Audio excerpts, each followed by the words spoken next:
So let's talk about some of the new features that have been introduced in version 5, Lollipop, of the Android SDK.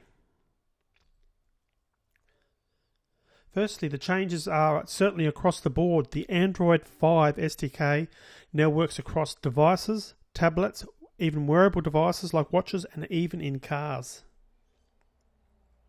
Improved performance is also something that's very important. Faster, smoother, and more powerful. They've actually changed the runtime, which we'll talk about later in the course.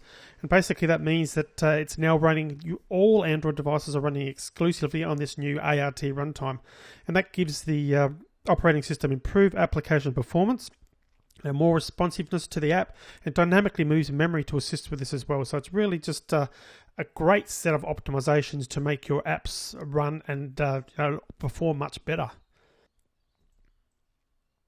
64-bit is another thing that's new to Android 5. For the very first time, full 64-bit support is included, and one of the great features is Java applications will automatically run as 64-bit programs, so they'll be able to address the extra memory and so forth. And if you are programming in a different language, native code, C++, etc., there is a new version of the NDK, a Native Development Kit, available to support 64-bit. So that's a big change, and it's one that's been really needed, I think, for some time. Audio video enhancements, better and smoother audio, smoother video playback, and of course better gaming experiences because they can update and show graphics faster and more smoothly. The high performance graphics enhancements, shaders, etc., really sort of complement that and really allow for faster and smoother graphics across the board. Be it a video, playing a video on the screen, or running a game. Enhanced camera APIs. This is a big thing for programmers. You can now capture in RAW formats, control the exposure time, ISO, sensitivity, frame duration, etc., all from a programming point of view. Video H.265 support and a ton more. So they've really spent a lot of time enhancing this because camera is something that lots of end users, people who own Android devices, use a lot. So the fact that this has all been added, I think, is very exciting. Improved battery life. Now this is sort of a no-brainer. I think pretty well anyone who's got an Android device wants better battery life, and Android 5 has brought that to the table.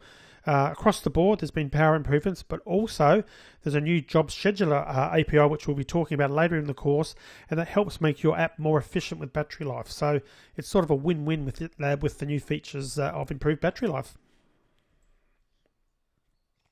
Material design. Brand new approach to visual motion and interactive design. It really allows you to create stunning new interfaces that are quite unique, and it's incredibly flexible. And again, something else we'll be covering in this course because it really enables you to bring out the best in your design skills. You can really make stunning applications, and again, we'll be talking about that as the course goes on. WebView unbundled. Now this is a big one. You may not be aware of what WebView is. Essentially that's the ability for allowing web pages to be shown within an app. Now WebView has traditionally been bundled with the operating system, with the SDK effectively. But what has happened now with the release of Android 5 is WebView is now a separate sort of product that can be independently updated in the Google Play Store, which is fantastic. So from a developer's perspective, what that means is the end user is getting more timely updates, because they can go to the store at any time and update their web view. And from a programmer's point of view, you don't have to wait for a new release of the SDK. You've got access to those APIs, essentially any time they come out. So that's a fantastic new feature. Game development, there's some good enhancements in there. We talked about some of the audio and visual enhancements, and they will certainly be applying to game developers. Things like saving games to the cloud, and also we talked about shaders briefly and so forth. Bottom line is, from an end user perspective, their games are going to look better. They're really going to have a better look and feel, be smoother, and be a better positive experience. The Android extension pack as well brings desktop sort of class graphics to an Android device, and to me that's fantastic as well.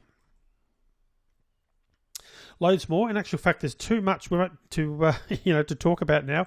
Literally, there's 5,000 new APIs that have been added to this release of Android. So yes, it's absolutely a major update with a ton of new features, and I think you can be sure that from an Android end user perspective, there's going to be at least one major thing that they're going to be very interested in. So I suspect the adoption rate of Android 5 is going to be massive.